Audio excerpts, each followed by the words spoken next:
predicación de este día en Mateo capítulo 10, versículos 26 y 27. Dice así en el nombre del Señor Jesús: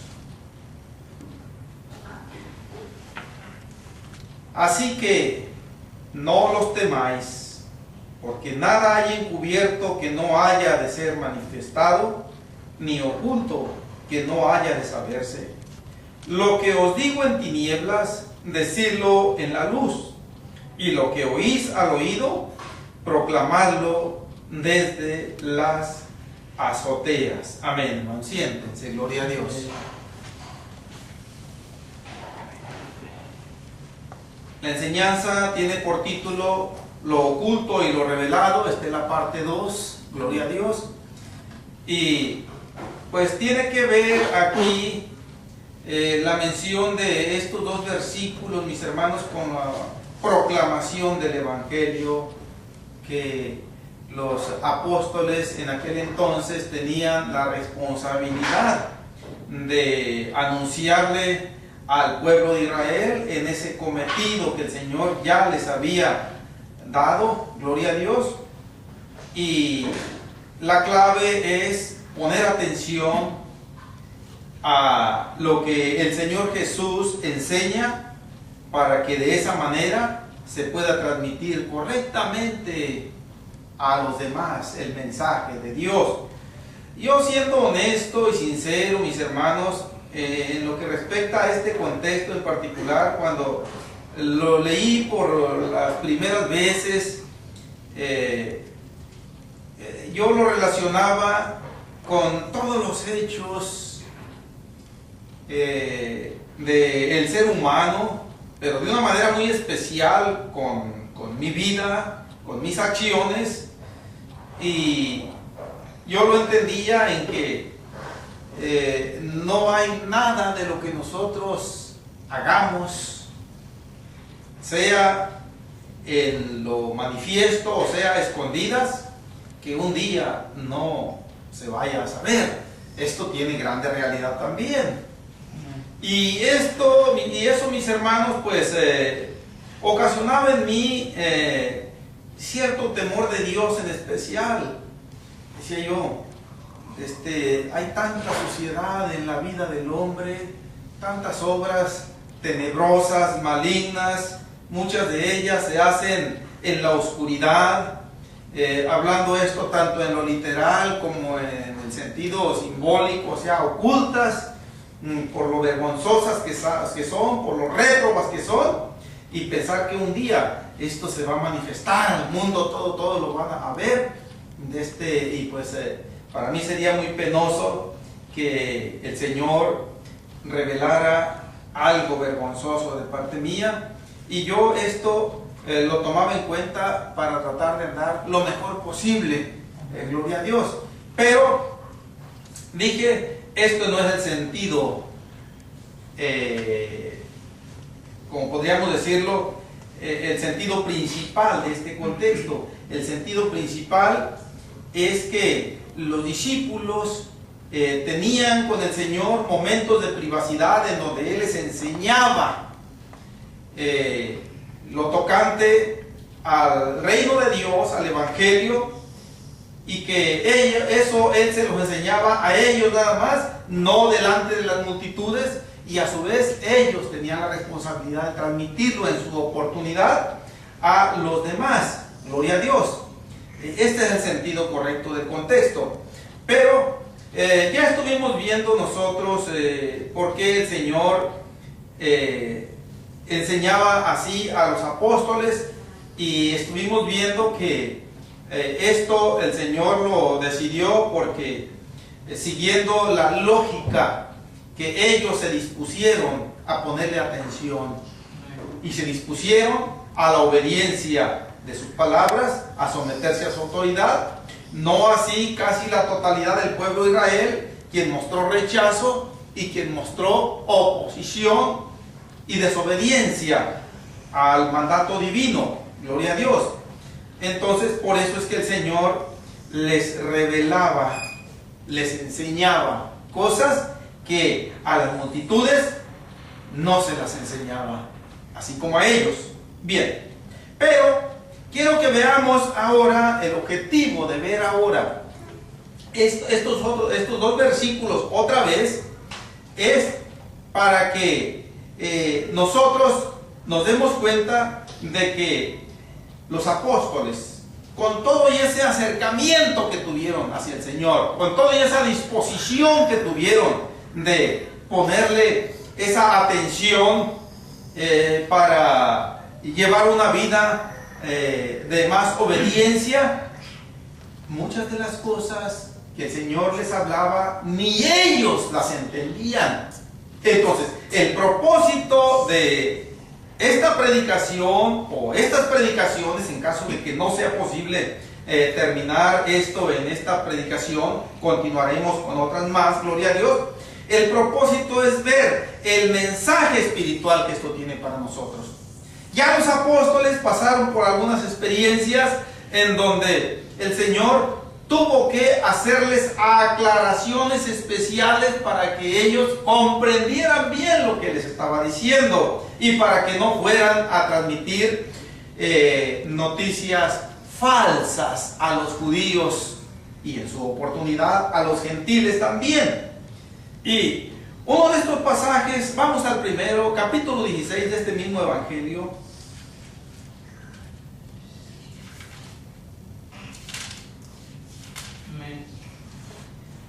Versículo 5 en adelante.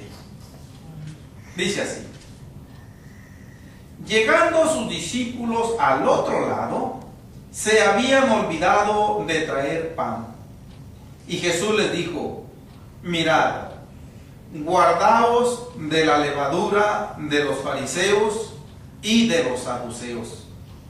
Ellos pensaban dentro de sí, diciendo: esto dice porque no trajimos pan.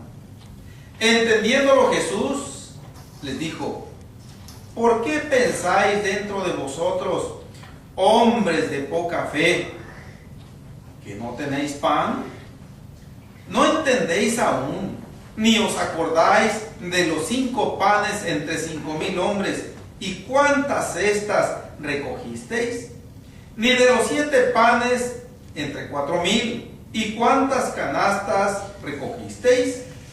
¿Cómo es que no entendéis que no fue por el pan que os dije que os guardaseis de la levadura de los fariseos y de los saduceos?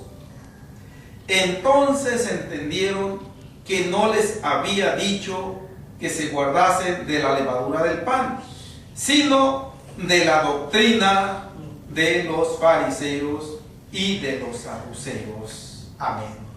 Miren, qué importante aclaración les hizo el Señor.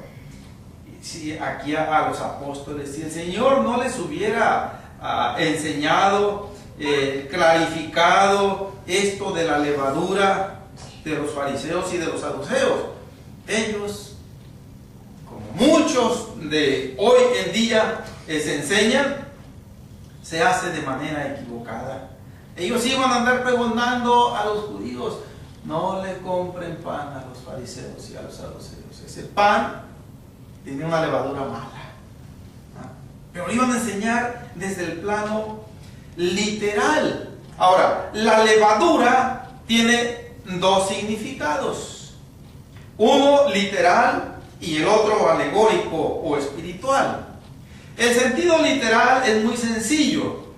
Pienso que de alguna manera todos lo conocemos, e inclusive tal vez hasta hemos tenido la oportunidad de usarla. La levadura literal es ese polvo que cuando se mezcla con la harina del pan, lo penetra, tiene esa propiedad de penetración que lo invade todo.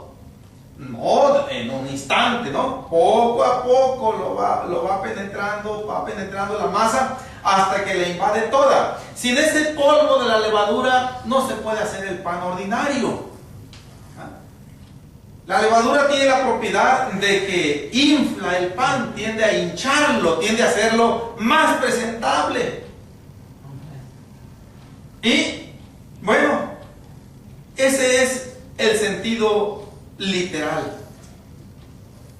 El sentido espiritual es precisamente eso malo que acecha al hombre.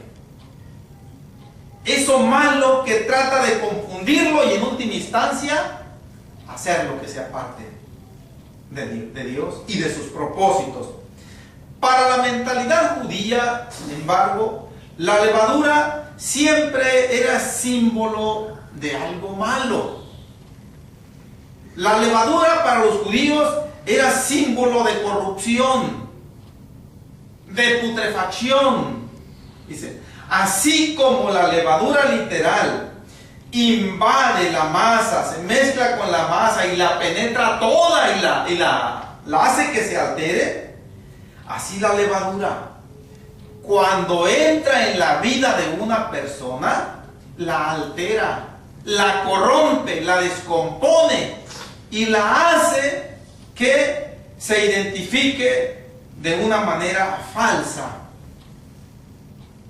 Y cuando el Señor, así la escena nosotros podemos darle vida, hermanos, para que la comprendamos mejor. El Señor anteriormente, en los primeros versículos de este mismo capítulo 16, ya había tenido una confrontación con estas gentes de los escribas y de los fariseos. Ya los había reprendido duramente. Ahora, cuando sucede eso, nos dice la parte final del versículo 4, que el Señor los dejó, se apartó de ellos y se fue. Y lógico que se fue al otro lado del mar de Galilea. Y los discípulos posteriormente se reunieron con el Señor. Obviamente en alguna barca llegan, se bajan, se encuentran con el Señor. Y pues lógico que el Señor todo lo sabe, se dio cuenta de que no llevaban pan. Pero el Señor no les reprocha eso, el Señor solamente les dice: guárdense de la levadura de los fariseos y de los saduceos. Ellos rápido se conectan en el ámbito literal. Y esta expresión del versículo 7, ellos pensaban dentro de sí, se puede interpretar correctamente en el sentido de que ellos platicaban en voz baja entre ellos. Se dio cuenta de que no trajimos pan. Vio a cada uno de nosotros y ninguno trajimos pan, y por eso nos está diciendo la levadura. Y el Señor percibe esa forma de pensar de ellos y los reprende en ese instante. Primeramente los reprende y les llama hombres de poca fe.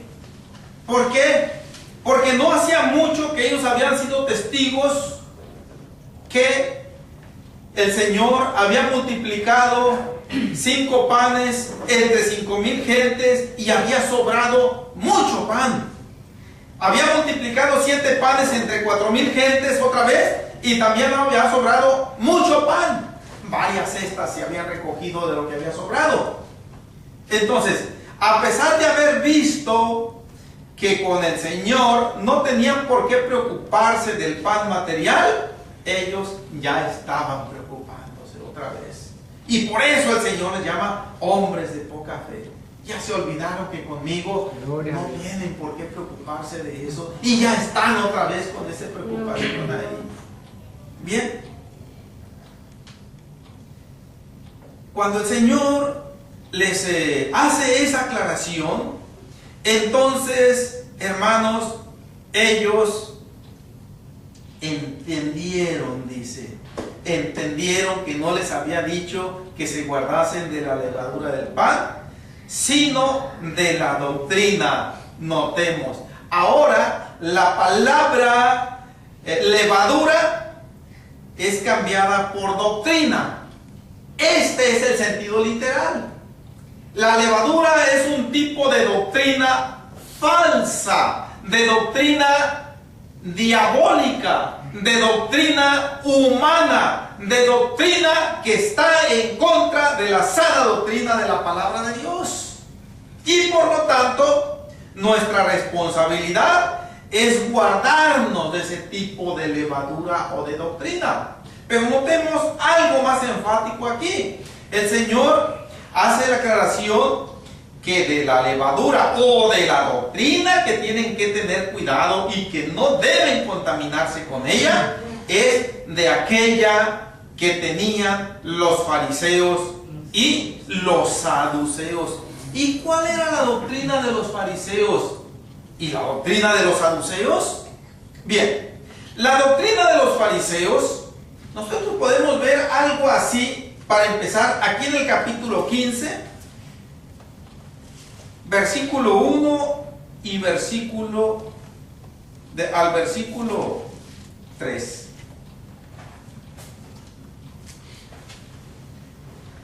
Entonces se acercaron a Jesús ciertos escribas y fariseos de Jerusalén, diciendo: ¿por qué tus discípulos quebrantan la tradición de los ancianos? Porque no se lavan las manos cuando comen pan. Respondiendo él, les dijo: ¿por qué también vosotros quebrantáis el mandamiento de Dios por vuestra tradición? Bien, estamos viendo la doctrina de los fariseos. Aquí tenemos una parte que tiene relación con esa doctrina, que indudablemente es una doctrina errada, que tiene que ver con la doctrina de los mandamientos de hombres. La doctrina de los mandamientos de hombres, en ese caso concreto del capítulo 15, los primeros 3 versículos, consistía en que todos tenían que lavarse las manos antes de sentarse a comer. Y que aquel que no lo hiciera ya estaba condenado. Estaba quebrantando la ley. Pero la ley de Moisés nunca decía eso. Esto era un mandamiento humano que los escribas y los fariseos habían impuesto de su propia autoridad, pero que no tenía nada que ver con el mandamiento de Dios. Por eso el Señor les dice: quebrantáis el mandamiento de Dios. Para eso es la tradición de los ancianos o de cualquier elemento humano, para quebrantar el mandamiento de Dios.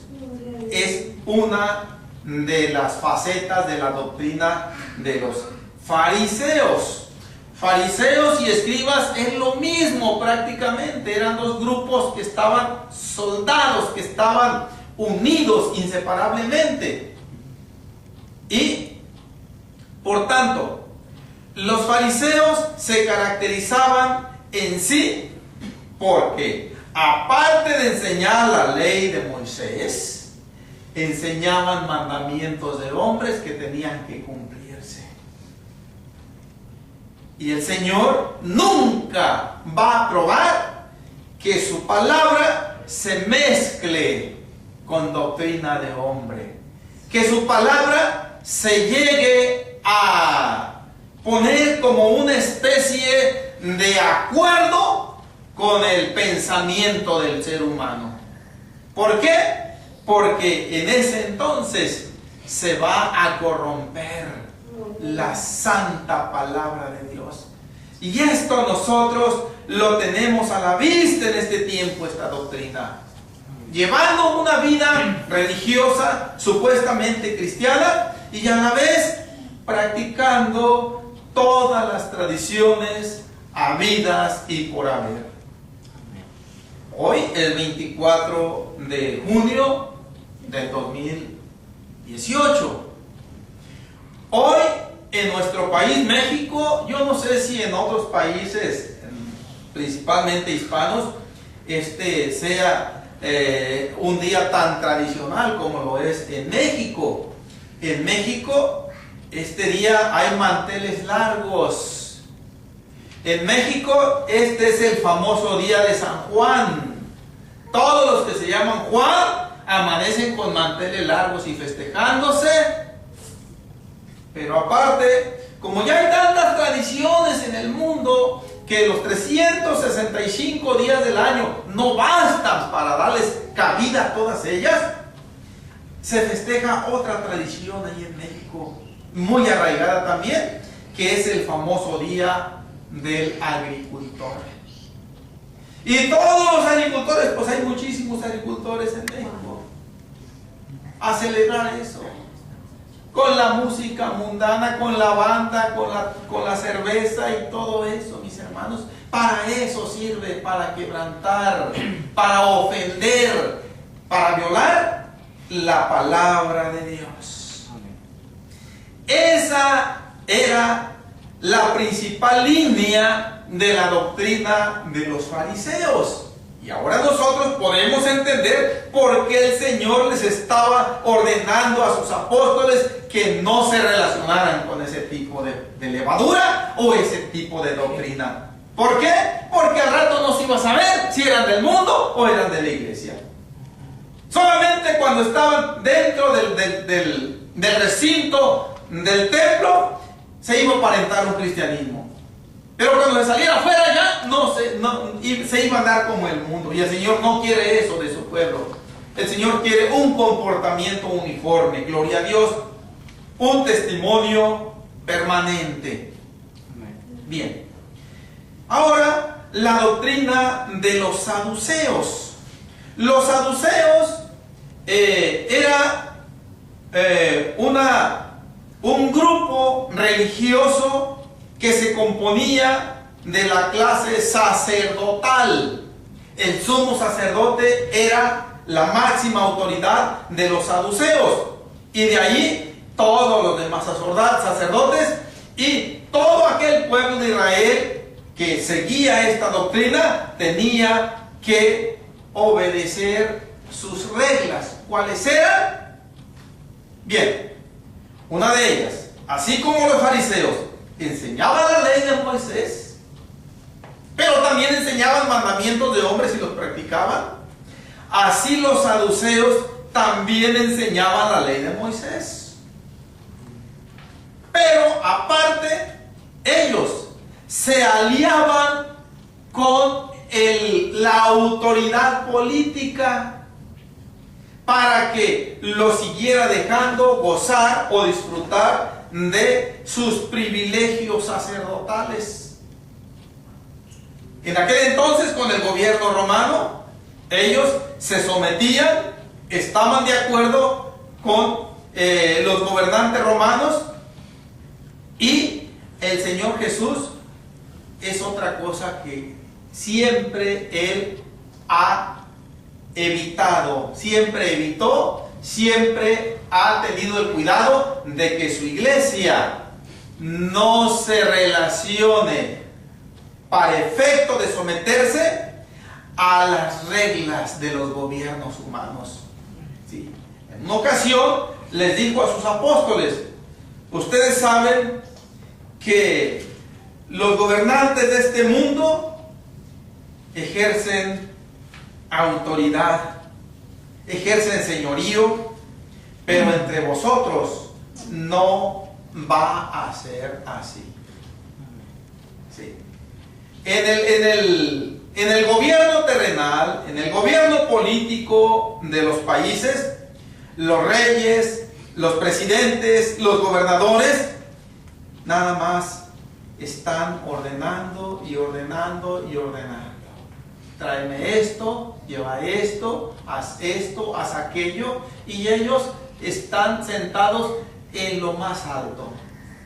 Y el Señor dice: en mi iglesia eso no va a operar.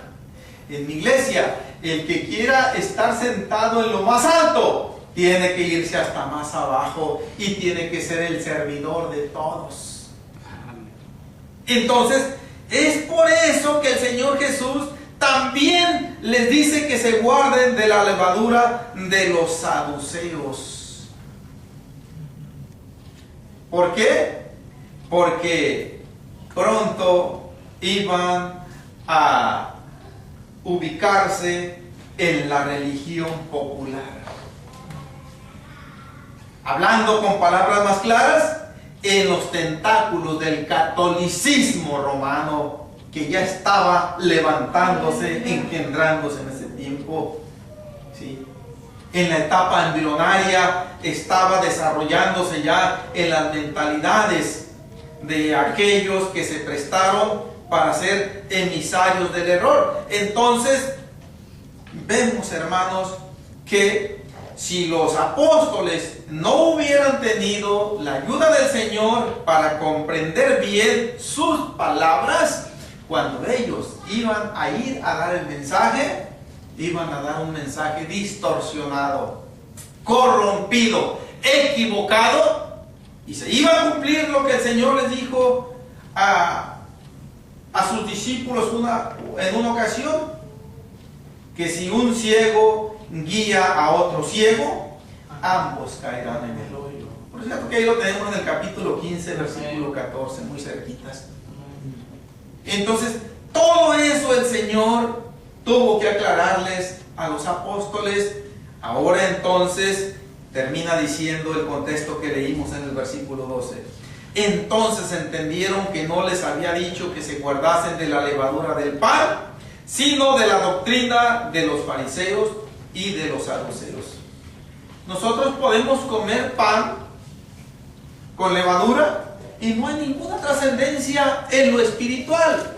Puede haber alguna consecuencia física, que nuestro organismo resienta el daño del azúcar, de la harina, de la misma levadura, pero no va a trascender que va a pasar algún descalabro, alguna alteración de salud física, pero en lo espiritual no hay ningún problema.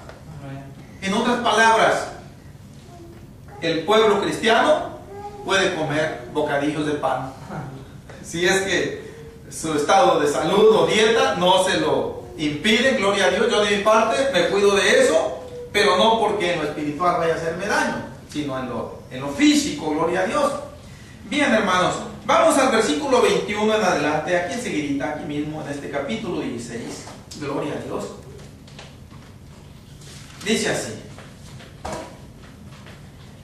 desde entonces comenzó Jesús a declarar a sus discípulos que le era necesario ir a Jerusalén y padecer mucho de los ancianos, de los principales sacerdotes y de los escribas, y ser muerto y resucitar al tercer día.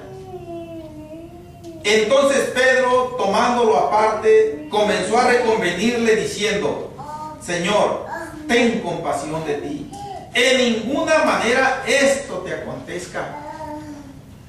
Pero él, volviéndose, dijo a Pedro: quítate de delante de mí, Satanás, me eres tropiezo, porque no pones la mira en las cosas de Dios, sino en las de los hombres. Amén. Gloria a Dios. Hermanas, ¿tienen algún problema los niños? ¿Por qué no están con la hermana Eli? Nomás tienen fiebre, no se amaneció con mucha fiebre. Le doy la medicina cada 3 horas. Le dije que no quería venir, pero dijo: sí, mami, quiero ir.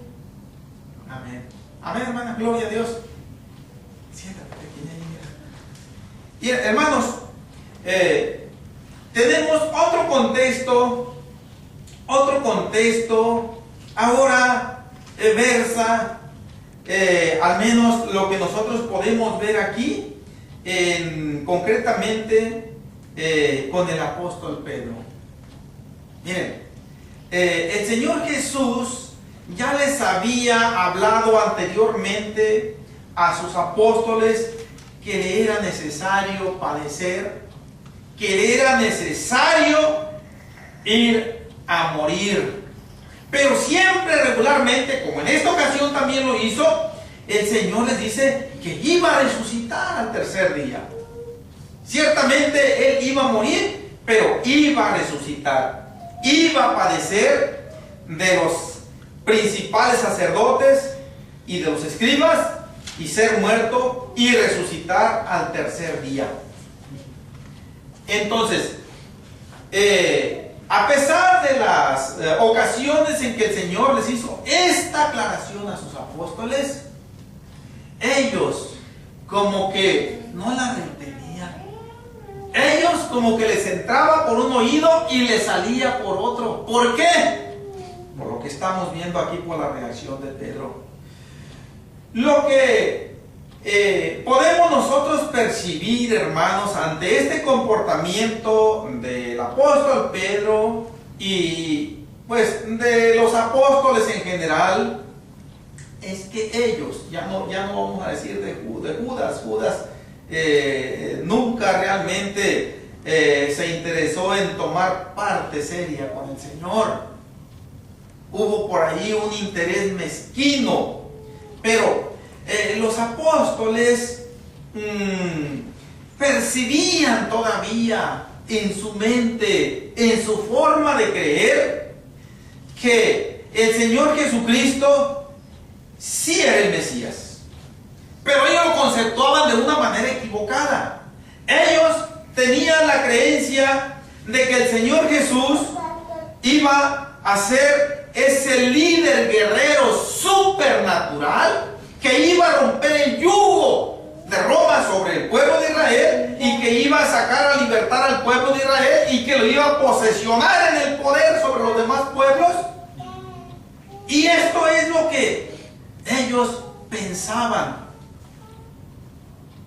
No podían ellos concebir la idea de que su Mesías fuera a morir, porque entonces no se iban a ver realizados aquellos anhelos que ellos albergaban.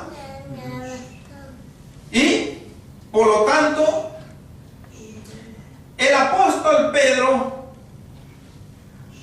fue el que no quiso quedarse callado.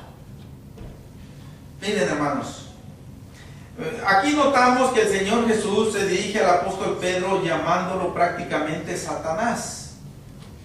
¿Por qué? El Señor le llama Satanás al apóstol Pedro.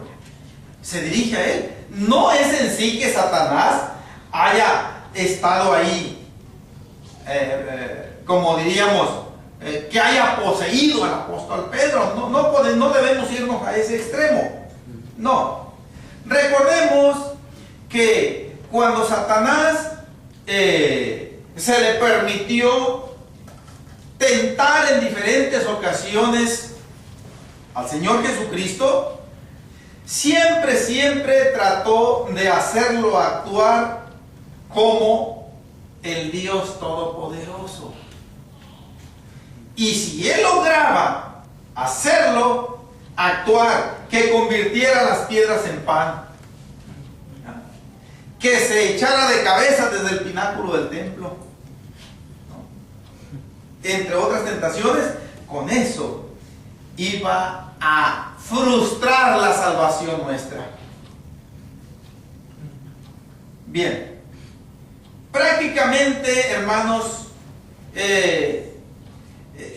Satanás siempre trató de que el Señor Jesucristo en su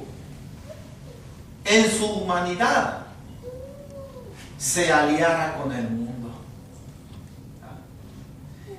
No nos especifica exactamente, la palabra de Dios no nos dice que esas fueron todas las tentaciones. Lucas, en el capítulo 4, hay una aclaración aquí que quiero que veamos. Ahorita volvemos aquí a donde estamos, hermanos. Lucas capítulo 4, versículo 13 solamente.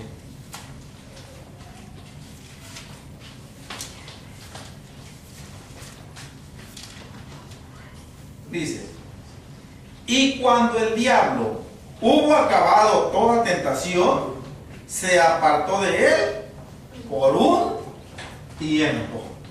Esto no lo menciona Mateo. Mateo en el capítulo 4 terminó diciendo que cuando terminó el diablo sus tentaciones, nada más dice que se apartó de él.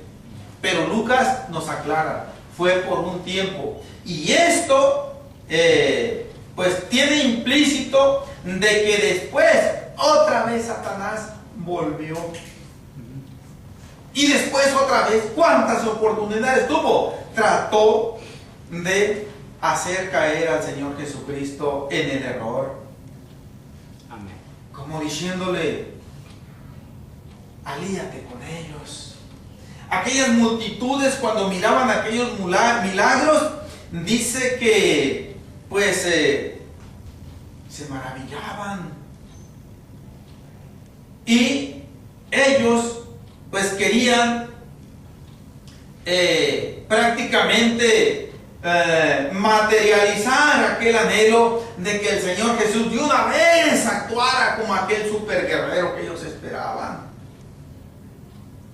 Y eso, pues hermanos, es una tentación. Ver a multitudes que lo aclaman a uno. ¿Cómo voy a hacerlo sentir mal? Si a ellos les gusta esto, ¿cómo se los voy a negar? Los voy a hacer que se alejen. Si les declaro exactamente lo que dice la palabra de Dios, mejor les voy a seguir por el lado, para no hacerlos sentir mal. Una de las tentaciones, una de las insinuaciones que es probable que Satanás le haya hecho al Señor Jesús. Enséñales emociones, enséñales ilusiones, enséñales sensaciones. Dales lo que a ellos les gusta, lo que ellos quieren. Llega a un acuerdo con el mundo y alíate con ellos y te van a seguir siempre. Te van a aclamar. Pero el Señor Jesús sabía que eso no era a lo que Él había venido a este mundo. Él había venido a traer la verdad del cielo, gloria a Dios, y por muy cruda o cruel que pareciera a las gentes de aquel entonces, Él tenía que dárselas a conocer. Y así lo hace. Volvemos al capítulo 16.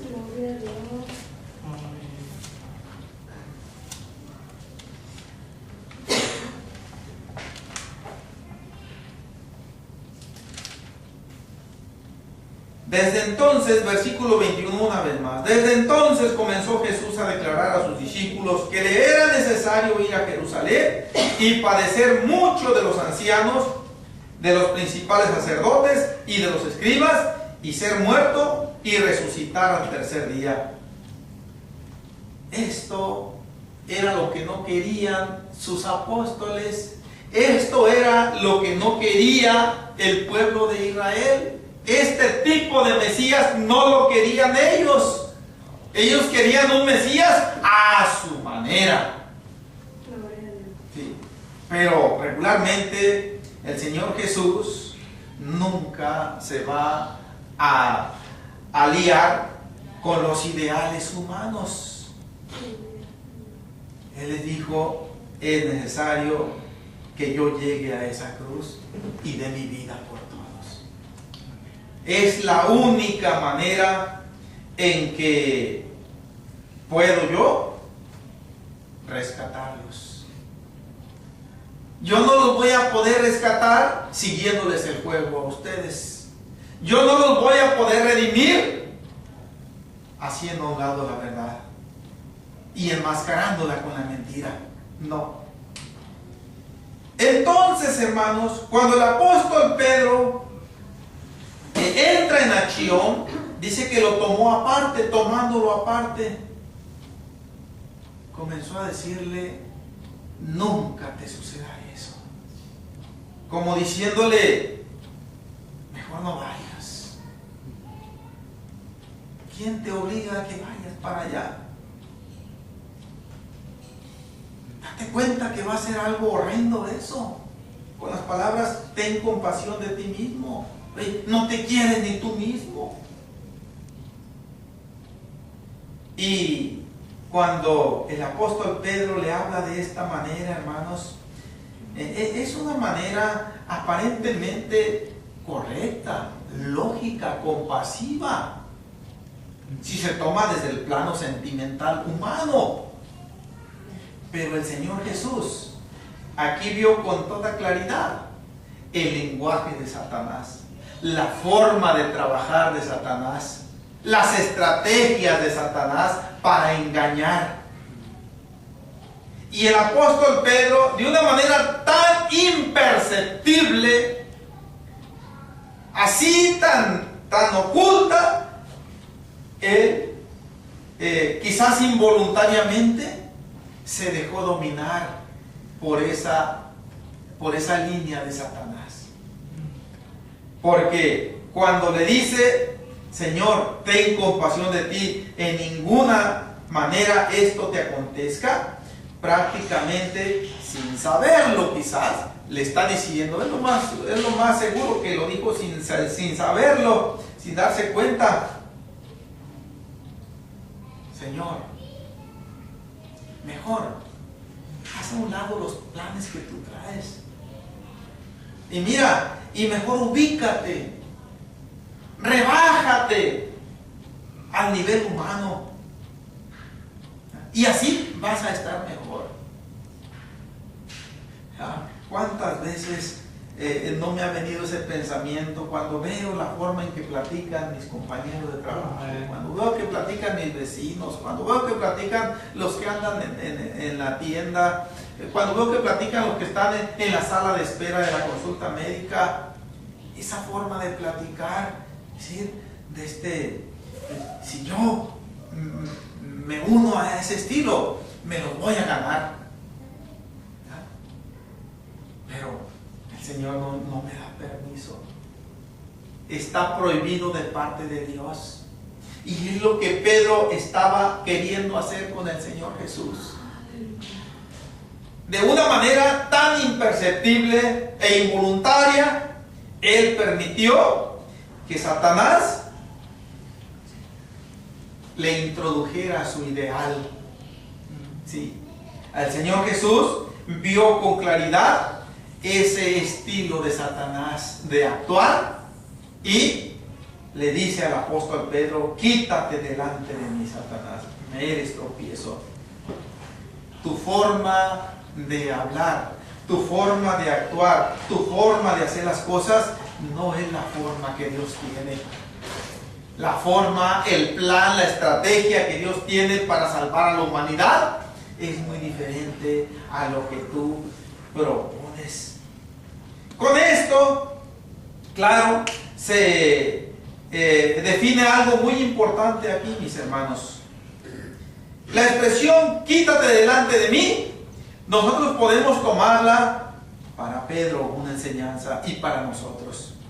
Nosotros nunca debemos pretender, el apóstol Pedro nunca debió pretender ir a la delantera del Señor Jesús.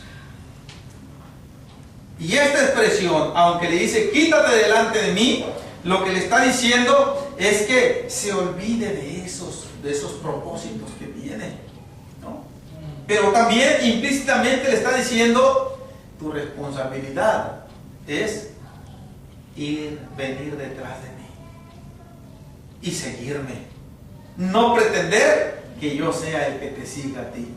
Tú tienes que ir siguiendo mis pisadas, Pedro. Y eso es lo que el Señor Jesús nos dice también siempre.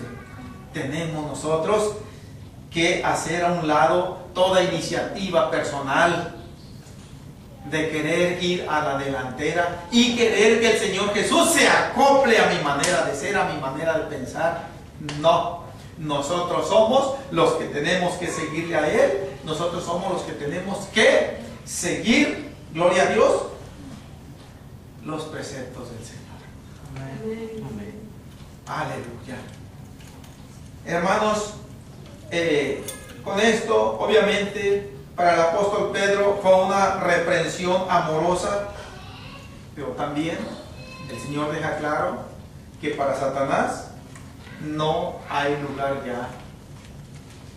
Para el apóstol Pedro sí hay lugar, para Satanás no. ¿Se sigue sintiendo mal la niña, hermana?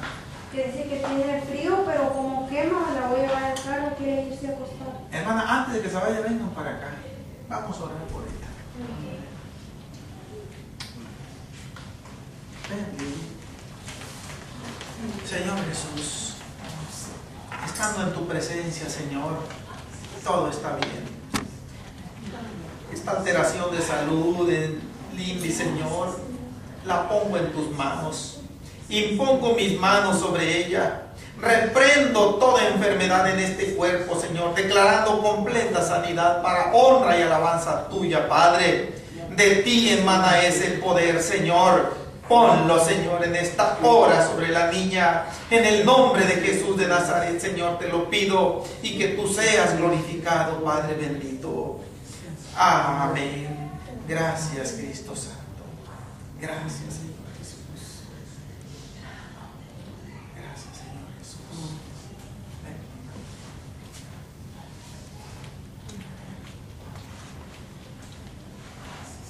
Gloria a Dios. Bien, mis hermanos, habiendo tomado estos breves momentos para orar de una manera especial, quiero hacer otro énfasis en el versículo 23 y ver cuán fácil es quitar la mirada de los propósitos de Dios y ponerla en la vista, en la mirada del ser humano. Esto es de lo más sencillo que puede haber. Esto es lo que ocurre a nivel mundial en la mayoría del mundo religioso, gloria a Dios. Pero aquí también nosotros podemos ver otro de los peligros de la aparente intención compasiva que al Señor Jesús Pedro le dirigió. Al Señor Jesús le llegó de parte de un ser que lo amaba. Yo no cuestiono ni en lo más mínimo el amor sincero de Pedro hacia su Señor. ¿No? Creo que nosotros tampoco cuestionamos nuestro amor sincero hacia el Señor Jesucristo. Y cuando esa prevención o esa sugerencia viene de un ser querido, todavía es más peligrosa que si viniera de alguien que nos desea el mal. ¿Por qué? Porque puede haber la tendencia a hacerle más caso. Pobre Pedro, me quiere tanto que hasta quisiera atravesarse para impedir que yo vaya a sufrir. Así puede ser mi madre, puede ser mi esposa, puede ser mi esposo, depende si es la mujer, puede ser algún ser querido. Es decir, ¿cómo vas a ir a ese lugar? Ya ves que te rechazan tanto. Aquí los apóstoles tenían que aprender, gloria a Dios, que en primer lugar, y siempre en primer lugar, tenían que tomar muy en cuenta los propósitos de Dios. Y que toda iniciativa humana que tendiera a querer perturbar o hacer a un lado aquellos propósitos de Dios, tajantemente, contundentemente, había que rechazarla. No darle lugar. ¿Por qué? Porque entonces se iba a lograr quitar la mirada, como dijo el Señor, poner la mirada en las cosas de Dios, y se iban a empezar a poner en las cosas de los hombres. Cosa muy peligrosa. Creo que el apóstol Pedro y los demás apóstoles debieron haber comprendido esto, gloria a Dios, y a resignarse y aceptar que ese fue el método que Dios optó para venir a redimirnos del pecado. Capítulo 28 de este mismo evangelio, mis hermanos. Ya para terminar la predicación, continuaremos en la próxima, gloria a Dios. Capítulo 28 es el último capítulo de Mateo, versículo 18 en adelante. Y Jesús se acercó y les habló diciendo: toda potestad me es dada en el cielo y en la tierra. Por tanto, id y hacer discípulos a todas las naciones, bautizándolos en el nombre del Padre y del Hijo y del Espíritu Santo, enseñándoles que guarden todas las cosas que os he mandado, y he aquí que yo estoy con vosotros todos los días hasta el fin del mundo. Amén. Hermanos, cuando el Señor Jesús les dice estas palabras a sus apóstoles, Él ya había resucitado, Él ya se había manifestado a ellos por varios días, 40 días aproximadamente, y ya estaba a punto de ascender a su trono de gloria. Pero antes de hacerlo, Él estaba dándole las últimas instrucciones. ¿Sí? Allá en Hechos capítulo 1, Lucas nos da más detalles sobre esto, pero por lo pronto aquí Mateo nos dice que el Señor Jesús les dijo estas palabras, que Él era el que tenía toda autoridad en el cielo y en la tierra, y nadie más. Ahora, que ellos tenían que ir a predicar a todo el mundo el Evangelio. Y cuando aquellos elementos humanos se dispusieran a recibir el mensaje y a tomar la sabia decisión de entrar en su camino para encaminarse al cielo, dice, para poder que eso sea posible, tienen que bautizarlos. Y les dice, en el nombre del Padre y del Hijo y del Espíritu Santo.